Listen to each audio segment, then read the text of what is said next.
Hi guys, welcome back to my channel. I'm Louise and I'm a classical pianist, and today we're going to look at Grieg's Wedding Day from Troldhaugen.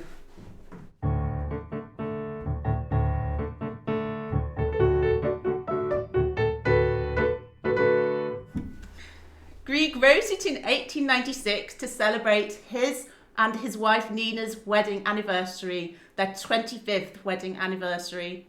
And the wedding day at the Troldhaugen, hope I'm saying it right, is the house, the name of the house where they lived. It's part of one of Grieg's set of lyric pieces. It's the 6th piece in the Opus 65 set. So let's get to it and have a look at the music.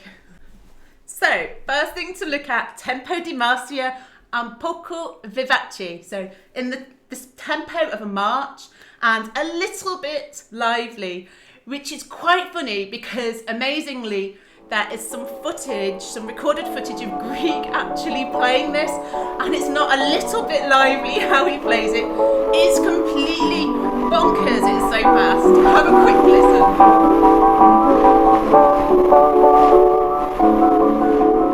So as you can see, he was going fast. Right, so as we look at the music, the opening motif, the open fifth. So this is important because D and A are two of the open strings of a violin. This fifth feature comes back throughout the piece. I'll show you on the score lots of the different examples of it. And basically, I think if you listen to the opening, you can hear it's almost folk, traditional music, folk music influenced. You can really hear that.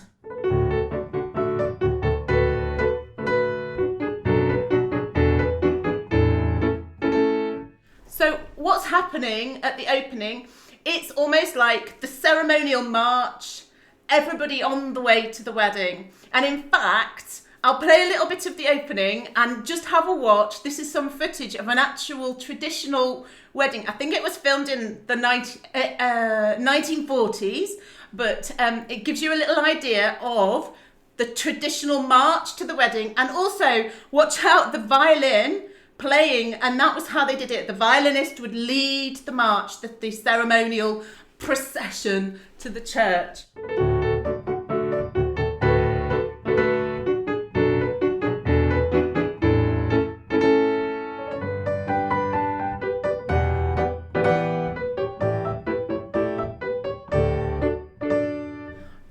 So let's look at the music. So really important to watch out for the accents, as you can see.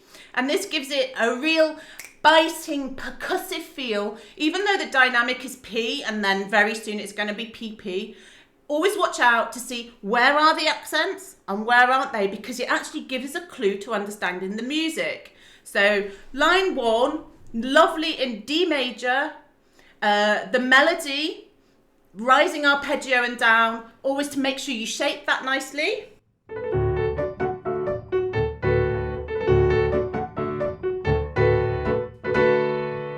Now line 2, we see the theme develop into a 4 rising steps. That's important. This is developed throughout the rest of the piece, really important. And there are no accents. Now if you listen to the harmony, a questioning harmony, no accents, so lyrical. An accent then when we get to the A major. So straight away, we need to feel the difference.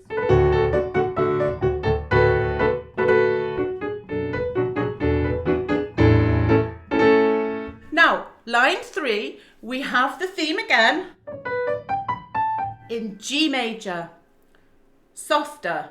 And also no accents. This gives you a clue. This is going to be a more sweet feeling. And then when we have our repeated notes, the dominant 7th. Now that's important because it comes back a lot. And whenever he uses the dominant 7th, we have that lyrical feel. So let's listen to line 3.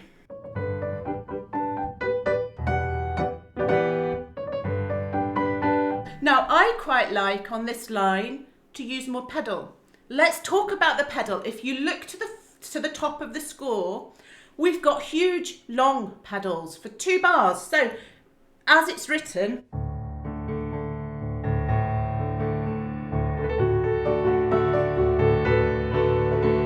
now I have heard it played with long pedals. I've heard it played with very short pedals.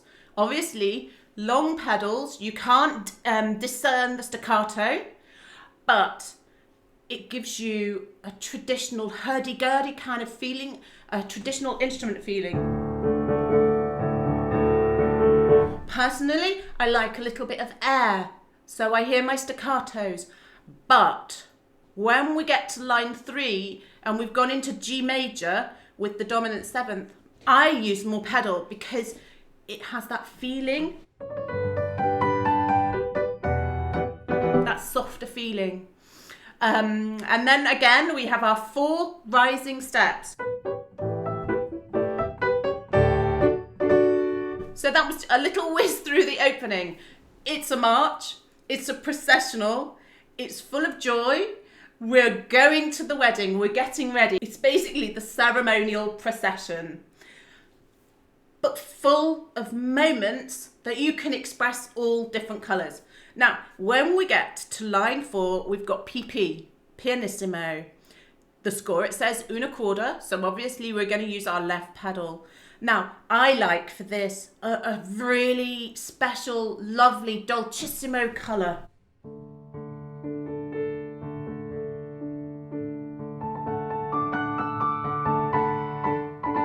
And I would say I use a really long pedal here. It's magical. It's a complete repeat of the opening 3 lines, but up an octave. So Dolcissimo, as sweetly as possible. It occurred to me, maybe the first part is Grieg getting ready for the wedding and making his procession there. And the second part was Nina getting ready for the wedding. Oh, because she was so sweet and beautiful, so he wrote it up an octave and you hear the Dolcissimo. Or it almost sounds like it's a fairyland, like just magical part. However you choose to see the story, which it's just what we imagine, we want to have a beautiful colour for the PP. Not just a change of dynamic, it's a change of colour. And even more so when we get onto the bars that have the dominant 7th. Espressivo, beautiful.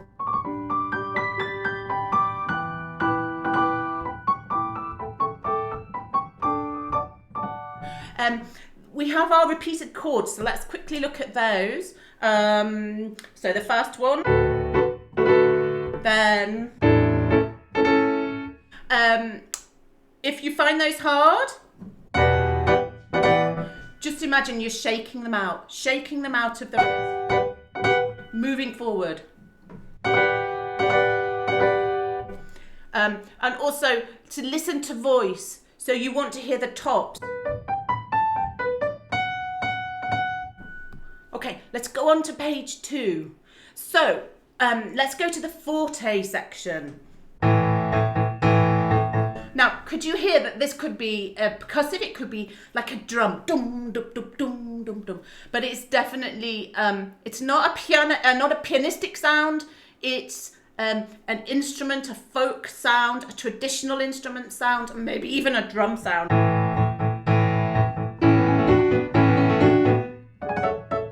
Straight to here. So we've got our open fifths. Maybe this is a cello. It's an A and an E. So the violin open strings G, D, A, E. The cello open strings C, G, D, A. Another interesting thing to say, Grieg actually wrote his own orchestration of this piece. So let's have a quick listen, a quick burst of it.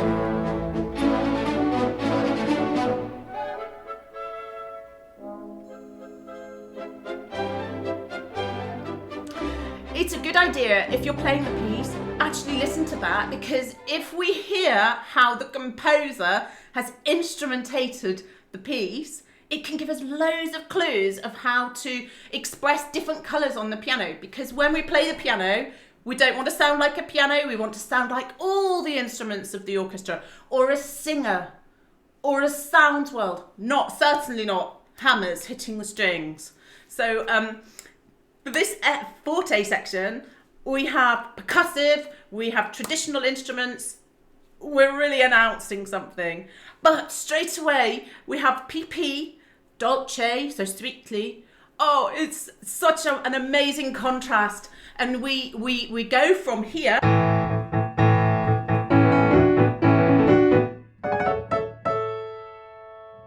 chromatically down a step at the bottom to A flat, augmented. So you hear that colour, and then we're in C major. The 4 rising step theme comes here.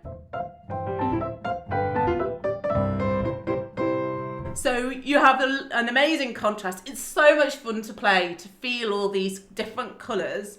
And then C major. So you've got your C and your G, open strings. That's a cello. It's got to be a cello, hasn't it?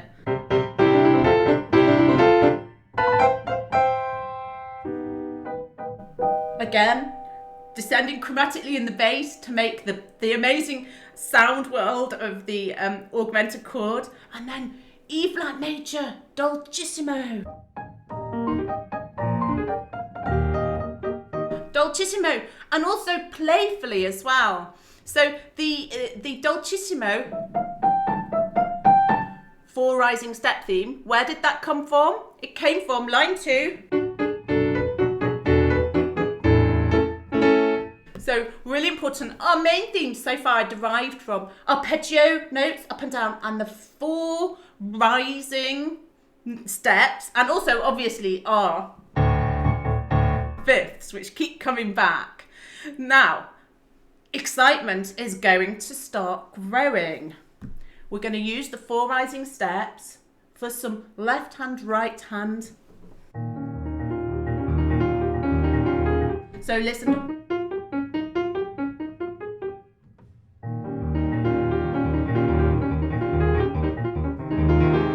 And this,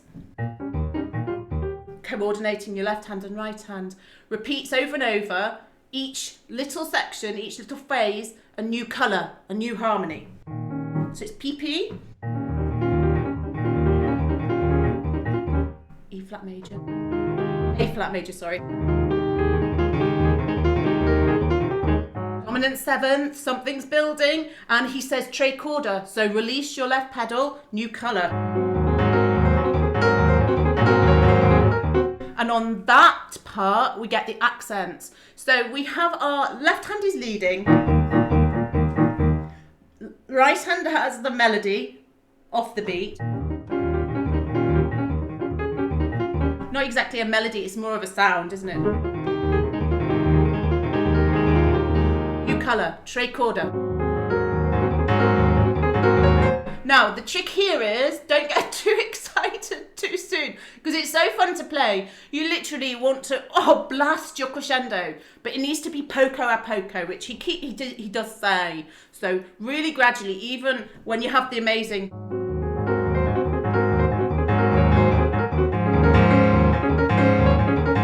really keep holding back, even though it's really hard to, because it's really exciting. And then più crescendo, so more crescendo.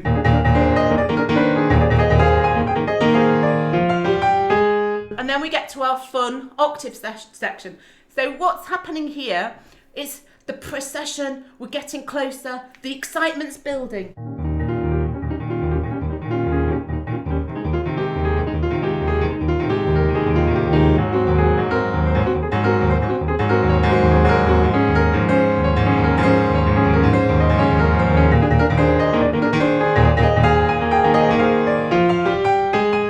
And so, again, I wasn't holding back enough there. I got a bit carried away. We get to our octaves. It's the arpeggio, the rising, but develops slightly. I think this is church bells. If you've ever heard it, like a cathedral doing the church bells because it's going to be the wedding, or like on Easter Day, like a really big peal of bells.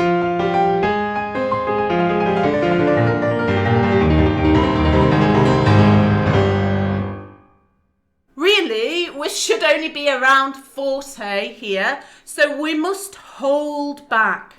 And now we have our amazing chords, which makes me think, are we actually in the Tchaikovsky piano concerto? So,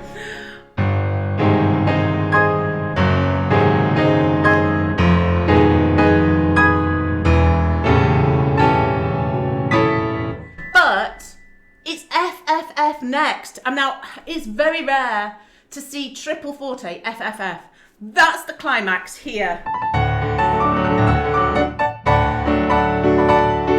So it's the opening theme. And literally, it's ecstasy.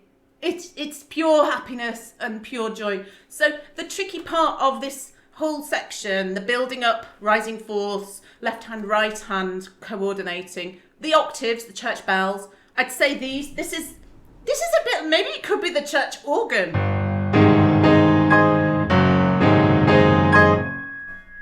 Even though it's loud, make sure we're listening to make a nice sound.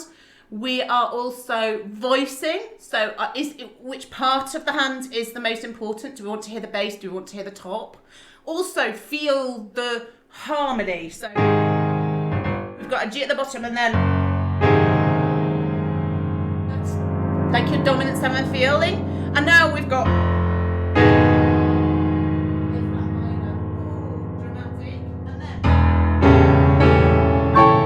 each have a different feeling.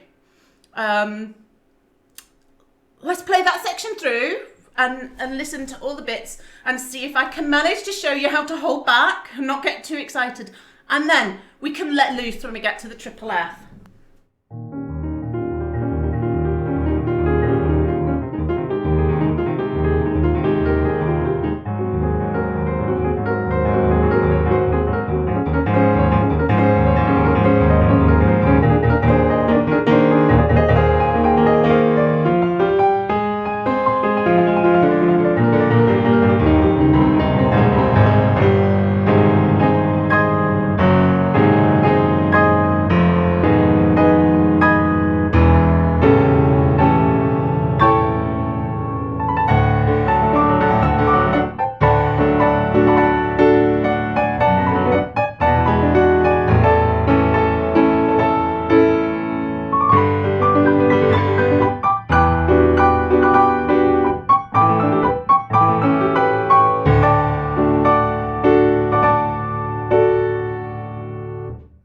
So I think I held back somewhat there. It is hard too.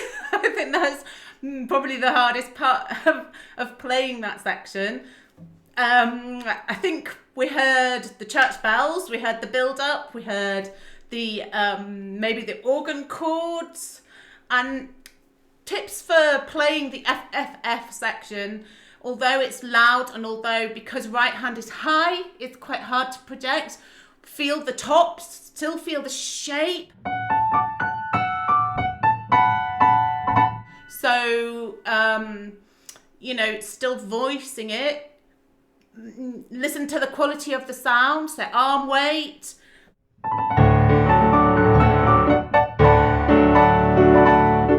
Left hand really supports right hand, and so feel that bass.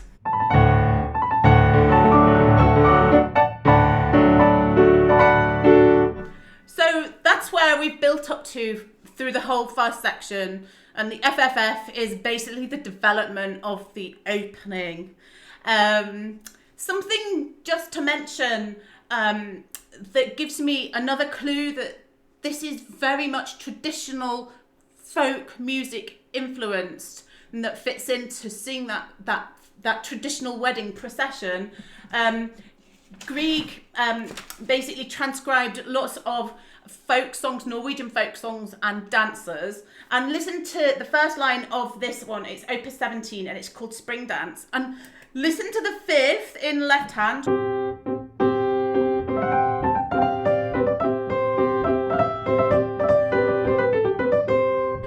You can hear it, can't you?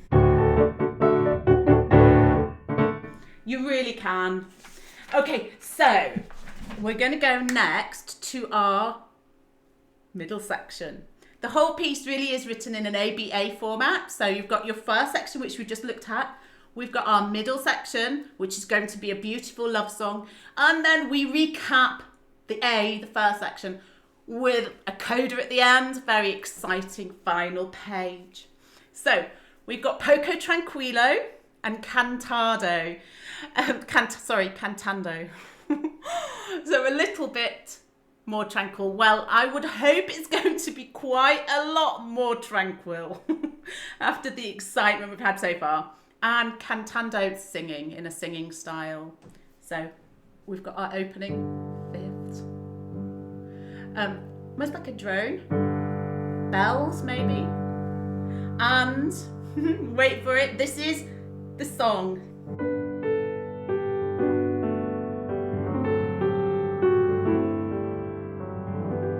So you might have heard we have the high voice,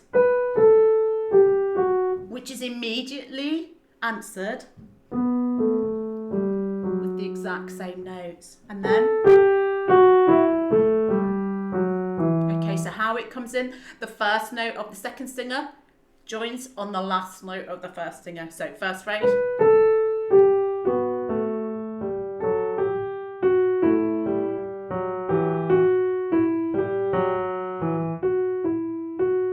So it's Nina singing, followed by Edward singing. Nina singing, Edward singing.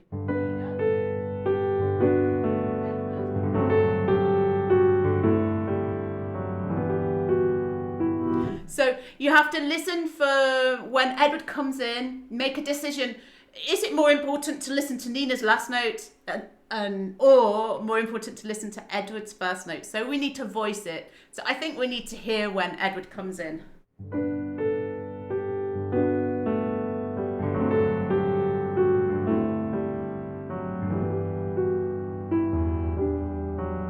What do you think's happening here? I mean, it's obviously a love song, isn't it? I've heard different descriptions of what could be happening in the music, but what I think is this is them saying their vows to each other, because it's so beautiful. She says her vow, he says his.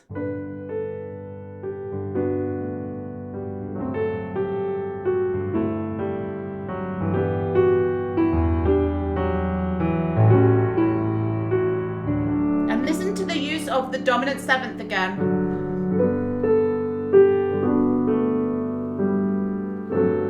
Yearning.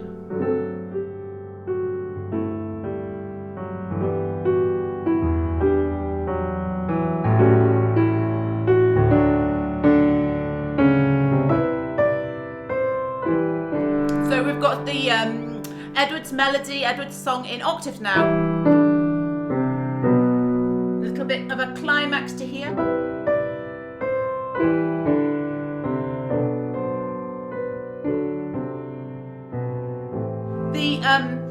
The octaves in left hand.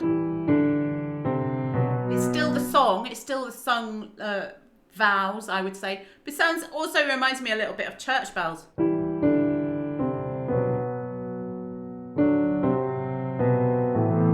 Construction of this, if you can hear it, it's 4 descending steps. Do you remember I said the 4 rising steps earlier were really important? So, and quick flick back.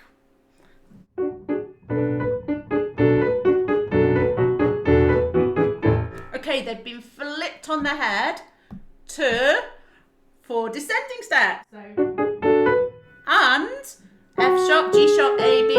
Flip it round, B, A, G, F sharp.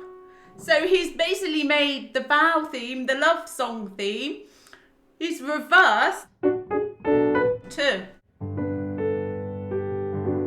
Which is really nice, isn't it? It's lovely to spot things like that in the music. Okay, so when we move on past in fact, I'll play you the first 3 lines and then watch out at the 4th line for a moment of magic.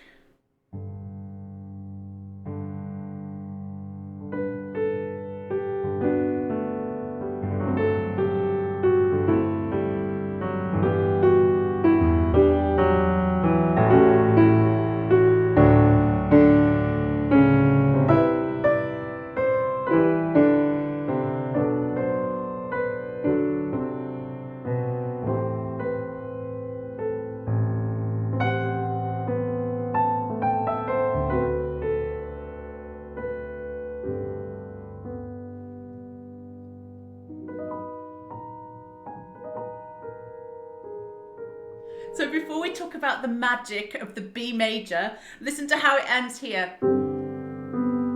It's like a hymn, isn't it? It's something you'd hear in church.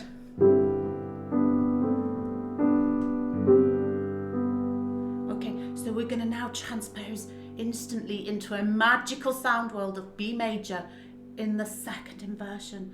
And it's a magical colour, just blissful. Oh, takes your breath away.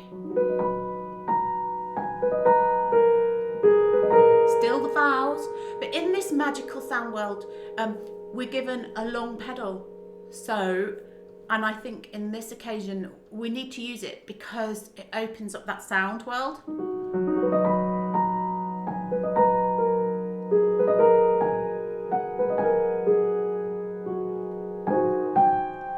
So, what's happening here? A little bit of a question.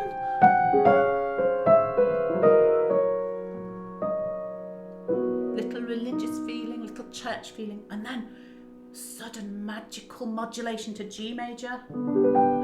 Oh, beautiful.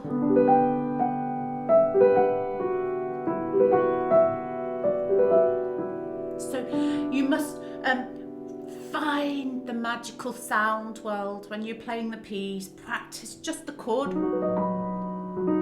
stroking the keys until you bring that out, emanating out of the piano.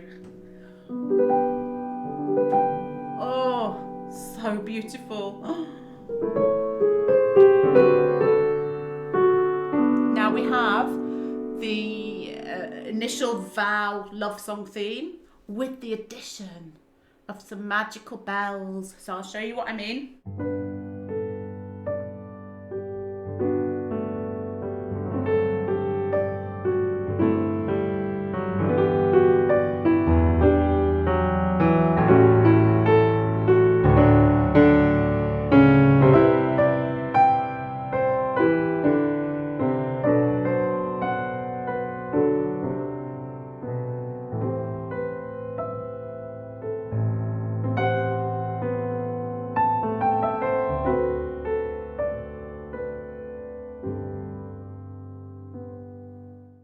And now with the breath, literally a breath, just a quaver rest, we're back to theme 1.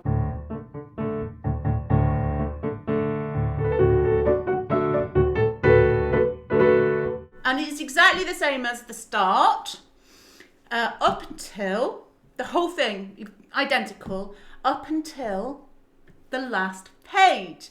And the last page, so if we look at the bar just preceding the last page, FFF sempre, so triple F, triple forte, always sempre. And I've written, on my score, the top line, I've written party. So this is like a wild party.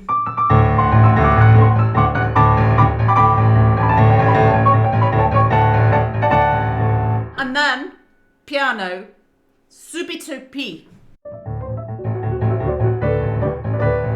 Let's hear the subito piano.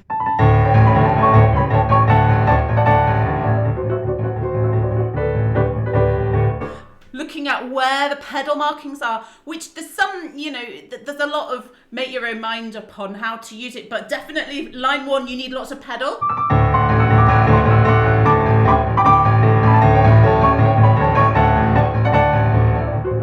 And then I like to have some air.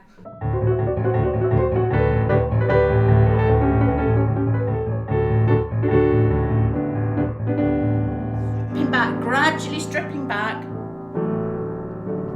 Lots of pedal. Bells. And lovely ending because we've got our fifths, our open fifths, our string fifths. Bells.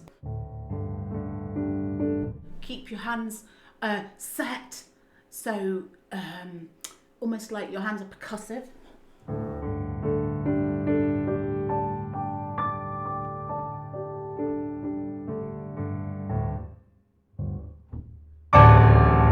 And then the biggest jump and scare for the ending, which is really, really fun. So that's a little look through the piece. Any questions on technique or anything, pop it in the comments below. I hope you enjoyed that. That was a really fun piece. Thank you to Sienna from Pure Positive for suggesting the piece. Brought back loads of memories for me. First played it when I was 9 in a competition and I couldn't stretch the notes. So my piano teacher and my parents had heart attacks basically, because how was I playing it when I couldn't reach it? But I did it, so there we are. Okay, thank you for watching. Bye guys.